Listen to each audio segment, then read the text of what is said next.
जैसा मैंने कहा, भगवान कोई भी काम किसी कारण के बिना नहीं करते। उनकी हर लीला के पीछे कारण है। कोई लीला अगर आपको समझ नहीं आ रही है तो ये मत कहो कि लीला ऐसी है, लीला वैसी। कारण जानो कि उसका कारण क्या है। हर लीला के पीछे भगवान का एक कारण था। हर लीला के पीछे, एक एक कथा के पीछे और कितनी कथाएं जुड़ी हमें पता भी नहीं चलता है। जब आपने शिव पार्वती विवाह के दर्शन किए तो आपने एक प्रसंग सुना सती माता का, कि सती माता उस हवन कुंड में अपनी आहुति दे देती है। इस प्रसंग के पीछे भी एक प्रसंग है कि ये सब क्यों हुआ। इसके पीछे प्रसंग है कि राम अवतार की बात है।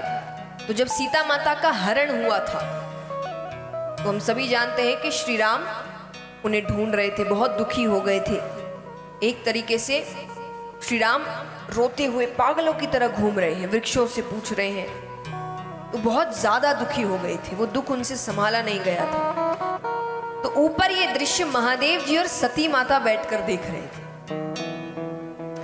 तो सती माता ने महादेव जी से एक प्रश्न किया कि ये वही भगवान है जिनकी पूजा आप करते हैं? महादेव जी ने कहा हाँ। बोले पक्का ये भगवान है? क्योंकि भगवान होगा तो भाई वह ऐसे क्यों घूमेगा, उसको तो सब पता है। तो उनको थोड़ा सा शक हुआ। तो पहली चीज भगवान पर शक हुआ। दूसरी, महादेव जी ने उन्हें समझाया। महादेव जी ने कहा कि ये एक लीला है, वो लीला कर रहे हैं।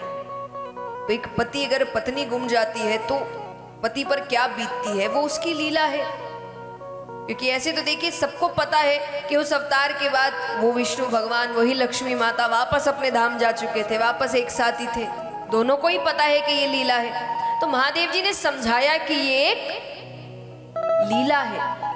और उसके बाद भी उनका मन, तो पहले तो भगवान पर शक, दूसरा महादेव जी के समझाने पर भी। तो महादेव जी ने कहा अगर ऐसा है, आपका मन नहीं मान रहा तो आप परीक्षा ले लीजिए। माता ने कहा ठीक है। तो वो क्या करती है, उन्होंने सीता माता का रूप बनाया और सीता माता का रूप बनाकर वो श्री राम के सामने गई। उनको देखते ही श्री राम ने उनके चरणों की ओर देखा और कहा प्रणाम माता, बाबा कहाँ है? यानी वो पहचान गई।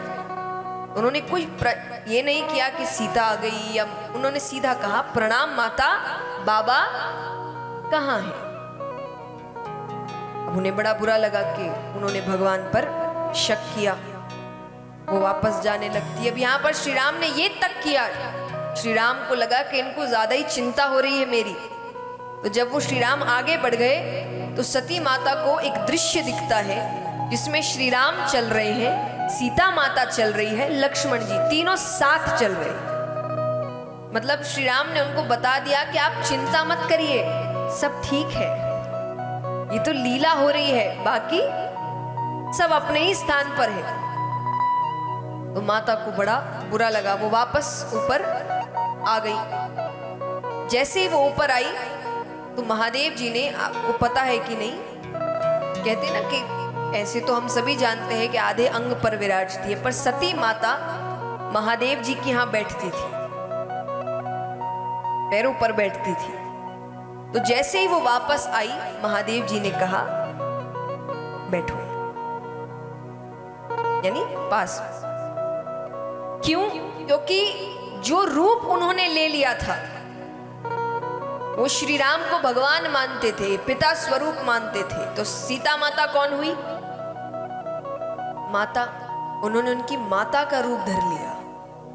अब वो उनको पत्नी के रूप में कभी स्वीकार नहीं कर पाते।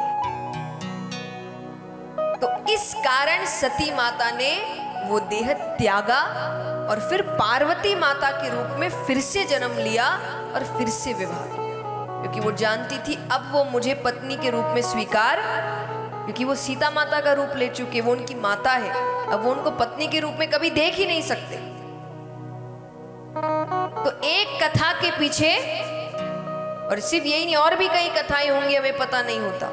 तो भगवान की लीला समझना इतना आसान नहीं है। तो अगर कोई बात समझ नहीं आ रही तो हम उसको ढूंढने की कोशिश करें, ना कि भगवान पर इल्जाम लगाने की कोशिश करें।